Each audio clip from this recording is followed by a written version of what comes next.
ఇయ్యరు. తెలంగాణలో 8 చోట్ల జనసేన పోటీ చేసింది. ఎవరితో కలిసి పోటీ చేసింది? బీజేపీతో కలిసి పోటీ చేసింది. సంస్థాగతంగా ప్రతి కాన్స్టిట్యున్సీలా సరే పోనీ వద్దు అనుకుందాం, అట్లీస్ట్ ఒక 8 కాన్స్టిట్యున్సీలలో ఒక 4 కాన్స్టిట్యున్సీలలోనన్నా 15,000 ఓట్లు పడాలి కదా. అట్లీస్ట్ 16,000 ఓట్లు పడితే డిపాజిట్ దక్కుతుంది. అంటే బీజేపీకి ఓట్లు 15,000 ఓట్లు కూడా లేవా కాన్స్టిట్యున్సీలో? ఆ 15,000 ఓట్లు ఎందుకు కన్వర్ట్ కాలే జనసేనకు? ఇదే ప్రశ్న ఆంధ్రాలో ప్రత్యక్షమవుతుంది, ఉత్పన్నమవుతుంది. నేను అడిగే ప్రశ్న ఇది, జనసేనకు బీజేపీ ఓటు షేరు ఎందుకు కన్వర్ట్ కాలేదు తెలంగాణలో? బీజేపీ, టీడీపీ, జనసేన ఇంచుమించు 3 కలిసి పోటీ చేసినట్టే ఒక రకంగా చెప్పాలంటే తెలంగాణలో అనుకుందాం, ఇల్లీగల్గానో లేకపోతే అన్అఫీషియల్గానో. మరి జనసేనకు బీజేపీ ఓట్లు ఎందుకు కన్వర్ట్ కాలే? ఎందుకు ట్రాన్స్ఫర్ కాలే? జనసేన బీజేపీ పోటీ చేసినట్టే కదా తెలంగాణలో. టీడీపీ ఎన్నికల బారి నుంచి లేదు, కానీ అన్అఫీషియల్ గా సపోర్టే కదా. జనసేన అంటే టీడీపీ కూడా జనసేనతో కలిసింది ఆంధ్రాలో. లేదు. ఇప్పుడు ఇక్కడ టీడీపీ ఎన్నికల నుంచి తప్పుకొని వాళ్ళ కార్యకర్తల్ని లేదంటే ఆ పార్టీ సింపథైజర్స్ ని ఎటువైపు మళ్లించింది అంటే గాంధీ భవన్ వైపు మళ్లించింది. గాంధీ భవన్ లో కాంగ్రెస్ జెండాలతో పాటు టీడీపీ జెండాలు పట్టుకోవాలి. తప్పు మళ్ళలేదు. సెటిలర్స్ గనక ఇవాళ కాంగ్రెస్ కోటేసి ఉంటే హైదరాబాద్ లో కాంగ్రెస్ కు 10 సీట్లు వచ్చాయి. ఒక్క సీట్ కూడా రాలే హైదరాబాద్ లో. రంగారెడ్డి హైదరాబాద్ లో మొత్తం బీఆర్ఎస్ ఫుల్ స్వీప్ చేసింది అంటే దాని అర్థం ఏంది అంటే మొత్తం గుండు గుత్తగా టీఆర్ఎస్ కేసీఆర్ సెటిలర్స్ అందరూ. ఎవ్వరు కూడా చంద్రబాబు నాయుడు ఇష్యూస్ బేస్ చేసుకొని ఏ ఒక్కడు కూడా కాంగ్రెస్ పార్టీకి వెయ్యలేదు అనేది తేటతెల్లమైతుంది. సో టీడీపీ సింపథైజర్స్ కావచ్చు, టీడీపీ నాయకులు కావచ్చు, చంద్రబాబు మనుషులు ఎవ్వరు రేవంత్ కు సపోర్ట్ చేయలే. చేసుంటే ఇవాళ సిటీ మొత్తం కనీసం 10 సీట్లు కొట్టేది. ఓకే, అప్పుడు ఇంకా కాంగ్రెస్ కి ఇంకా ఎక్కువ సీట్లు. నేను అదే చెప్తున్నా, 10 సీట్లు కొట్టేది హైదరాబాద్ లో. కొట్టలేదు అంటే ఫుల్ అసలు కన్వర్టే కాలే. మొత్తం యాజ్ ఇట్ ఈజ్ గా ఓట్లన్నీ గుండుగుతగా టీఆర్ఎస్కి వెళ్ళి. సో ఇది జరగలేదు. అంటే జనాలు చంద్రబాబు నాయుడు ఇష్యూని వేరే రకంగా చూసారు, తెలంగాణ ఇష్యూని వేరే రకంగా చూసారు. రెండోది, సెటిలర్స్ అనే పదం ఇక మీదట వాడద్దు. వాళ్ళు కూడా తెలంగాణలో భాగస్వాములే. ఎందుకంటే వాళ్ళు తెలంగాణ పీపుల్ లాగానే బతుకుతున్నారు. వలస వచ్చిన వాళ్ళు కానీ ఎక్కడ కూడా సెటిలర్స్ లాగా లేరు. అందువల్ల వాళ్ళు ఓన్ చేసుకొని ఓట్లేసారు తెలంగాణ. బట్ కేటీఆర్ గారు చేసిన కొన్ని చంద్రబాబు నాయుడు గారి అరెస్ట్ విషయంలో కమెంట్స్ అనేవి నెగిటివ్ ఇంపాక్ట్ చూపించాయి పార్టీకి అనేది చాలా. ఒకవేళ ఎలక్షన్ రోజుకు ఆయన లోపల ఉంటే జరిగేదేమో, అప్పటికే ఆయన వదిలేసారు. అందువల్ల ఆ ఇంపాక్ట్ పడలేదని చెప్తున్నా. ఆయన లోపల ఉంటే ఫీలింగ్ మారేమో, కానీ ఆయన బయట ఉన్నట్టే కదా. దాని వేడి తగ్గిపోయింది అప్పటికి. ఆ సీన్ వేడి తగ్గిపోయింది కాబట్టి జనాలు కూల్ అయిపోయింటారు. సో తెలంగాణలో టీడీపీ ఇంపాక్ట్ లేదు, జనసేన ఇంపాక్ట్ లేదు, జీరో లేదు, ఉండబోదు, ఫ్యూచర్లో కూడా ఉండదు. ఓకే, ఏపీ పరిస్థితికి చంద్రబాబు నాయుడు గారు ఇన్ ఫ్యూచర్ మీరు 2 టర్మ్స్ ఇప్పుడు జగన్మోహన్ రెడ్డి గారే వస్తారంటున్నారు కదా. నెక్స్ట్ 2 టర్మ్స్ జగన్మోహన్ రెడ్డి గారు వస్తారు. 2024-29 ఎవరు? జగన్మోహన్ రెడ్డి వస్తాడు, ముఖ్యమంత్రి ఆయనే అవుతారు. మరి ఆయన పార్టీ ఆయన అంటే మీ నోట్ నుంచి చెప్పాలి. జగన్మోహన్ రెడ్డి గారు 2024లో మరియు 2029లో ఆయనే ఆంధ్రప్రదేశ్ రాష్ట్రానికి ముఖ్యమంత్రిగా ఉండబోతా ఉన్నారు. డామ్ షూర్ గా. ఇది రికార్డ్ అవుతుంది కదా బాబు, రికార్డ్ చేస్తున్నా. ఆ తర్వాత అయినా చంద్రబాబు నాయుడు గారు ముఖ్యమంత్రి అయ్యే అవకాశం ఉందా? ఏందమ్మా రాసుకొచ్చుకుంటా 200 నెలలు బతుకుతాను బడే ఉన్నావు నువ్వు, నాకు అర్థమైతలేదు. అంటే 74 ఏళ్ళు ఇప్పటికే అన్నారు తెలంగాణలో రేవంత్ రెడ్డి గారు సీఎం కాదమ్మా. 74 ఏళ్ళు ఆయన రాజకీయ గండం ఉంది, పరిస్థితులు అనుకూలంగా లేవు కాంగ్రెస్ పార్టీకి అని చెప్పారు. ఏపీలో జగన్మోహన్ రెడ్డి గారు 2 టర్మ్స్ వచ్చిన తర్వాత ఏమైనా సిచ్యువేషన్స్ బ్యాడ్ గా వెళ్లే అవకాశం కనిపిస్తుంది? ఏం లేదు. ఇంకా రేపు 2024లో జగన్మోహన్ రెడ్డి సీఎం అయినాక టీడీపీ అనే పార్టీ ఏడు ఉంటుంది. ఓకే, తర్వాత చూద్దాం కదా. ఆ పార్టీ 29 వరకు సస్టైన్ అయినప్పుడు కదా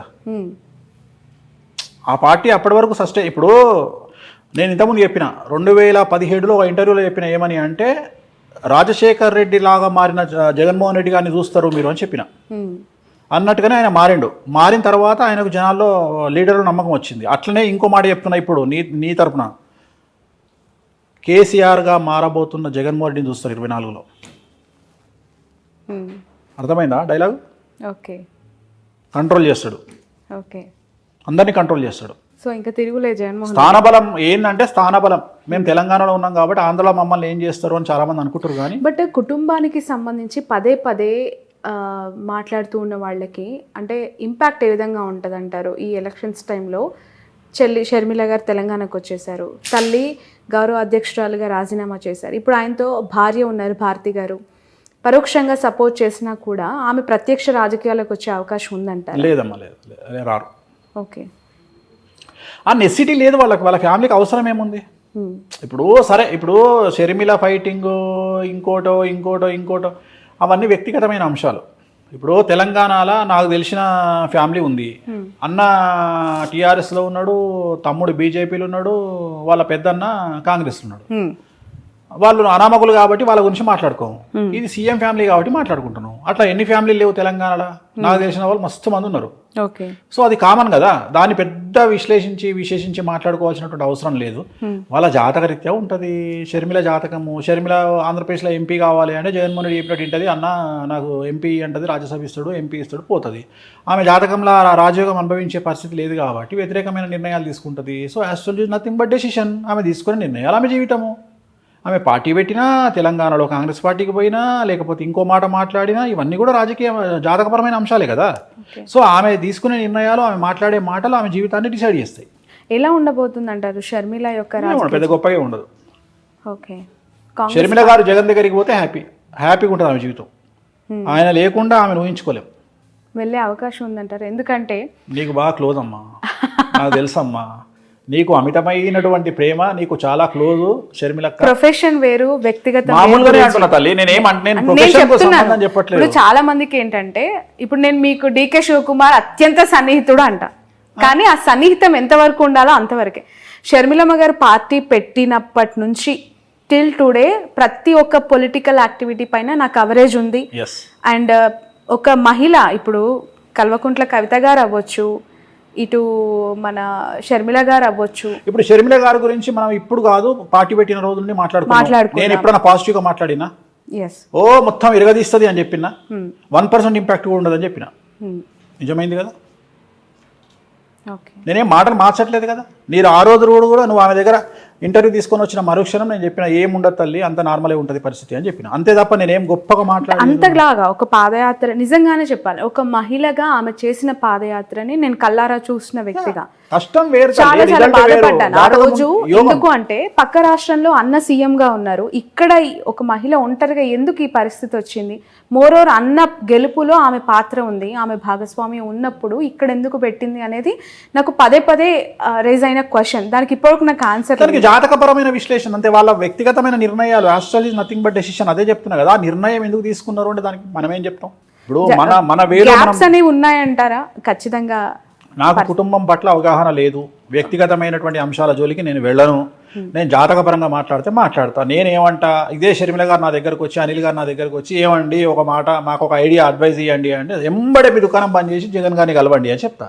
ఎందుకు? అక్కడ పోయి కూర్చుంటే మీకు ఆల్రెడీ ఏదో పదవి ఇస్తాడు, హ్యాపీగా ఎంజాయ్ చేస్తారు లైఫ్. ఒక సీఎం చెల్లెగా లైఫ్ ముందుకెళ్తుంది. ఇంత కష్టాలు మీరు పడాల్సిన అవసరమే లేదని చెప్తాను నేను. కానీ వాళ్ళు మనల్ని అడగరు, మనం చెప్పాం, అయిపోయింది. సో ఇట్లనే astrology is nothing but decision. వారసులకి సంబంధించిన ప్రశ్న ఇది.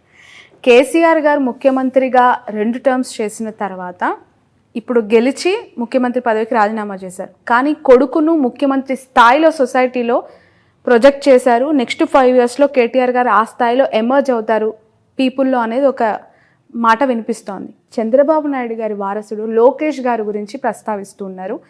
లోకేష్ గారు ముఖ్యమంత్రి అయ్యే అవకాశం కానీ, పాదయాత్రను మరొకసారి దిగ్విజయంగా నాన్ స్టాప్గా స్టార్ట్ చేసి ఎండ్ చేసే పరిస్థితి కానీ, పీపుల్స్ లీడర్గా ఎస్టాబ్లిష్ అయ్యే అవకాశం కానీ ఉందా అని చెప్పి. ఇక ఇండివిజువల్గా చెప్పగానే ఇద్దరికి లేదు, ఇద్దరు ముఖ్యమంత్రుల కొడుకులకు లేదు. ఒకటే ఆన్సర్లో 2 సమాధానాలు. ఇటు కేసీఆర్ గారు అబ్బాయి కేటీఆర్ కానీ. బట్ కంపారిటివ్లీ ఈరోజు ఇప్పుడు కూడా సిరిసిల్లలో ఆయన మళ్ళీ విక్టరీ. మళ్ళీ నువ్వు అన్ని జనరలైజ్డ్. నేను ఆస్ట్రాలజర్ అమ్మా, పొలిటికల్ అనలిస్ట్ కాదు.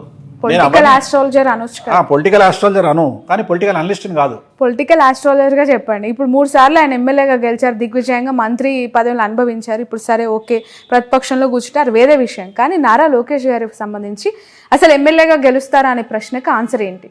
ఎమ్మెల్యే గెలవచ్చు, అది పెద్ద విషయం ఏం కాదు. ముఖ్యమంత్రి కాలేరు. ఆయన జీవితంలో ముఖ్యమంత్రి అయ్యే యోగం లేదు. ఏంటి ఆయన జాతకం ప్రకారం? రావు మార్గదర్శ నడుస్తుంది 2024 వరకు. ఎలక్షన్లో రావు మార్గదర్శలో ఉంటారు. ఈ ఎలక్షన్లో ముఖ్యమంత్రి అయ్యే యోగం లేదు. ఎట్లాగో లేదు. మీరు 2 టర్మ్స్ జగన్మోహన్ రెడ్డి అన్నారు. సో ఇన్ ఫ్యూచర్ ఆయన జాతకం ఓకే గెలుస్తారా? నెక్స్ట్ 24లో ఆయన గెలవడం పెద్ద విషయం కాదు. నేను అదే చెప్తున్నా. 2025 ఎలక్షన్ కాబట్టి 24లో ఎమ్మెల్యే గెలిచే అవకాశం ఉంది. ఎమ్మెల్యేగా మంగళగిరి నుంచి. మంగళగిరి పోటీ చేస్తాడా ఇంకోటి మనం డిసైడ్ చేయలేం కదా. ఓం నమో వెంకటేశాయ. సో ఎన్నికల ఫలితాల గురించి దేశవ్యాప్తంగా మరియు ఆంధ్రప్రదేశ్ రాష్ట్రానికి సంబంధించి నేను ఇచ్చినటువంటి ప్రిడిక్షన్లో నేను నరేంద్ర మోడీ గారి ప్రభావం తగ్గుతుంది అని చెప్పడం జరిగింది. అలాగే ఆంధ్రాలో జగన్మోహన్ రెడ్డి గారు గెలుస్తారు అని చెప్పడం జరిగింది. నాకున్నటువంటి విద్వత్తు, నా విద్యను అనుసరించి నేను చెప్పడం జరిగింది. సో నేను చెప్పిన దాంట్లో సెంట్రల్లో మోడీ ఆధిపత్యం అనేటువంటిది తగ్గింది, ఒకటి జరిగింది. రెండవది ఆంధ్రప్రదేశ్లో జగన్మోహన్ రెడ్డి గెలుస్తాడు అని నేను చెప్పినటువంటి ప్రిడిక్షన్ తప్పింది. సో జనరల్గా జాతకాన్ని బేస్ చేసుకొని మాత్రమే నేను చెప్పడం జరుగుతుంది. సో చాలా రోజుల నుండి నన్ను విమర్శిస్తూ ఉన్నవాళ్ళు, నన్ను ట్రోల్ చేస్తూ ఉన్నవాళ్ళు ఒక లక్ష్యంగా చేశారు. సో ఈరోజు నేను చెప్పినటువంటి ప్రిడిక్షన్ 100% తప్పయింది. దాంతో ఖచ్చితంగా నేను ఒప్పుకుంటా ఉన్నాను. సో ఇన్ని రోజులు నాతో సహకరించి నాతో ఉన్న వాళ్ళకి, అలాగే ఇక ముందు నన్ను ఫాలో అయ్యి నాతో ఉండే వాళ్ళందరికీ కూడా మంగళాకాంక్షలు చెప్తా ఉన్నాను. సో నేను చెప్పింది ఖచ్చితంగా నష్టంగా జరిగింది, అంటే వ్యతిరేకంగా జరిగింది. వైసీపీ ఓడిపోయింది, చంద్రబాబు నాయుడు గారు గెలిచినారు. సో చంద్రబాబు నాయుడు గారికి శుభాకాంక్షలు చెప్తూ నేను నమ్మేటువంటి వెంకటేశ్వర స్వామి మరియు నేను నమ్మేటువంటి కామాఖ్యాదేవి ఇద్దరి రూపంలో ఉండేటువంటి దేవతలను నేను కొలుస్తూ నాకున్నటువంటి విద్యను అనుసరించి జాతకాల ఫలితంగా, రాసులను ఫలితంగా మాత్రమే ప్రిడిక్షన్ చెప్పడం జరుగుతుంది. ఎక్కడ కూడా నేను వ్యక్తిగతంగా ఇంతవరకు చెప్పలేదు.